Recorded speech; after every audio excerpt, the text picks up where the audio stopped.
حضرت یونس علیہ السلام کی قوم وہ منفرد قوم ہے جس پر اللہ کا عذاب نازل ہوا تو حضرت یونس علیہ السلام کی قوم نے توبہ کر لی اور عذاب الہی ان سے دور کر دیا گیا۔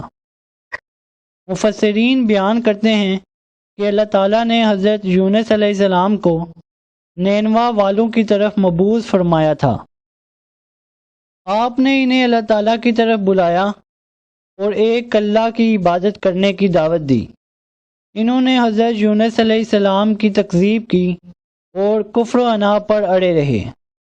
جب اسی طرح ایک طویل مدت گزر گئی تو حضرت یونس علیہ السلام بستی سے نکل گئے اور لوگوں کو فرما گئے کہ ان پر اللہ کا عذاب نازل ہوگا۔ اور پھر حضرت یونس علیہ السلام کے جانے کے بعد قوم کو یقین ہو گیا کہ ان پر عذاب الہی ضرور نازل ہوگا، اور اس وقت اللہ تعالیٰ نے ان کے دلوں میں توبہ کی طرف توجہ پیدا فرما دی اور قوم کو اپنے کیے پر ندامت محسوس ہوئی۔ اس کے بعد پھر مرد، عورتیں، بچے، بوڑھے سب کے سب رو رو کر عاجزی کے ساتھ اللہ تعالیٰ سے دعا کرنے لگے اور اللہ تعالیٰ نے ان کی دعا سن لی۔ دوسری طرف حضرت یونس علیہ السلام اپنی قوم کی وجہ سے دل برداشتہ ہو کر روانہ ہو گئے تھے تو سمندر میں سفر کے لیے کشتی میں سوار ہوئے۔ کچھ دیر بعد کشتی لہروں میں ڈگمگانے اور ہچکولے کھانے لگی اور قریب تھا کہ کشتی ڈوب جائے۔ چنانچہ مسافروں نے مشورے سے یہ طے کیا کہ قرآن اندازی کی جائے اور جس کے نام قرآن نکلے اسے کشتی سے سمندر میں پھینک کر بوجھ کو کم کیا جائے۔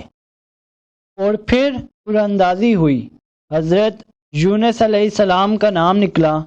لوگوں نے حضرت یونس علیہ السلام کے زہد و تقوی کی وجہ سے آپ کو دریا میں پھینکنا پسند نہیں کیا۔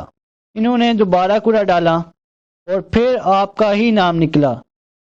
حضرت یونس علیہ السلام نے کشتی سے چھلانگ لگانے کا ارادہ کیا تو دوسرے مسافروں نے آپ کو منع کر دیا۔ مسافروں نے تیسری بار پھر سے کوڑا ڈالا، تب بھی حضرت یونس علیہ السلام کا نام نکلا۔ اور پھر اللہ تعالیٰ نے بحیرہ روم کی ایک بڑی مچھلی بھیج دی اور وہ حضرت یونس علیہ السلام کو نگل گئی۔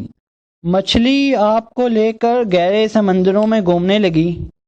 وہاں آپ نے مچھلیوں کو اللہ کی تسبیح کرتے ہوئے سنا اور کنکریوں سے اللہ کی تسبیح سنی۔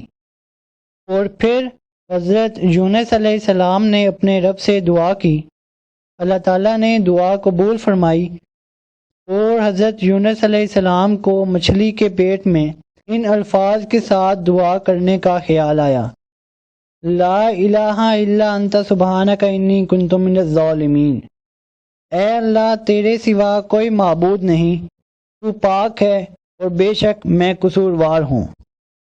بعض روایات میں آپ 3 دن، 7 دن یا پھر 40 دن مچھلی کے پیٹ میں رہے۔ اور ایک آیت کا مفہوم ہے کہ حضرت یونس علیہ السلام اللہ کی پاکیزگی بیان نہ کرتے تو اس روز تک مچھلی کے پیٹ میں رہتے جب تک لوگ دوبارہ زندہ کیے جائیں گے، یعنی کہ قیامت کے دن تک مچھلی کے پیٹ میں رہتے۔ اور پھر اللہ تعالیٰ کے حکم سے مچھلی ساحل پر پہنچی اور آپ کو چٹیل میدان میں پھینک گئی، اور وہاں کوئی درخت نہیں تھا، اور اس وقت آپ بیمار بھی یعنی کمزور بھی تھے۔ پھر اللہ تعالیٰ نے کدو کی بیل اگا دی۔ علماء کرام کے مطابق کدو کی بیل اگانے میں بہت سی حکمتیں ہیں۔ اس کے پتے انتہائی ملائم، تعداد میں زیادہ اور سایہ مہیا کرنے والے ہوتے ہیں، اور اس کا پھل شروع سے آخر تک کھایا جا سکتا ہے۔ اور اللہ تعالیٰ کے حکم سے ایک جنگلی ہرنی صبح شام آ کر آپ کو دودھ پلاتی تھی۔ اور یہ حضرت یونس علیہ السلام پر اللہ کی رحمت اور اس کا احسان تھا۔ آہستہ آہستہ آپ کی حالت بہتر ہو گئی، آپ تندرست اور توانا ہو گئے۔ جب آپ کی صحت لوٹ آئی تو حضرت یونس علیہ السلام کو اللہ تعالیٰ نے دوبارہ اپنی قوم کی طرف بھیجا۔